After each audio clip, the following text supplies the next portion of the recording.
Кейде шағын ғана бір сөздің төңірегінде үлкен әңгіме туындайды. Әсіресе қазақ қоғамында қайын жұрт пен келін, күйеу бала арасындағы сыйластық қашанда басты тақырып. Соның бір мысалы, танымал тележүргізуші әрі продюсер Ләйла Сұлтанқызы жақында айтып өткен әңгімесі. Ол марқұм жарының анасына деген ерекше құрмет көрсету тәсілімен бөлісті. Жай ғана апа немесе ана деп айта алмаған күйеу баласы үнемі сөзін анауше деп бастайтын болған екен. Бұл бір жағынан ыстық еркелеткенде әсер қалдырады. Екінші жағынан өзінің ыңғайлы тәсілі арқылы құрметін көрсеткені. Ал Ләйланың анасы болса, оған сен деп емес, үнемі сіз деп тіл қатыпты.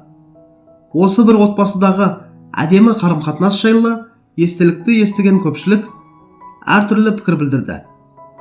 Бірі, көшедегі кез келген үлкен кісіні апа дейміз, неге туған енесін солай атамады екен десе, енді бірі, қалай болғанда да екеуінің арасында сыйластық бар екені көрініп тұр деп жылы пікір қалдырды. Әрине мақтанатын нәрсе емес қой деп сын айтқандар да табылды. Шын мәнінде мәселе сөзде емес, ниетте. Кейбірі ана деп атағанымен шын жүректен сыйламайды. Ал енді біреуі апа деп айтпағанымен жүрекпен қадірлейді. Қазақта сыйласқанға Құдай да риза деген сөз бар ғой.